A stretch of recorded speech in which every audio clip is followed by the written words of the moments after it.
All Balochistan mini bus association ने मुख्तलिफ इलाकों के किरायों में भारी भरकम इजाफे का ऐलान कर दिया।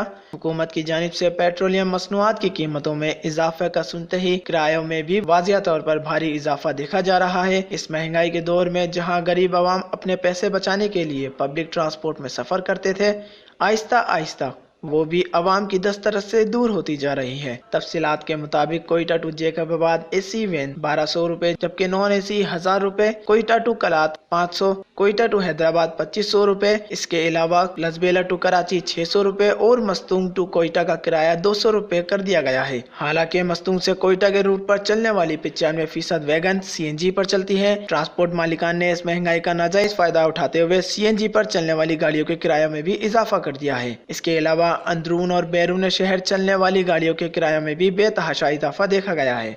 Watch news, Quetta.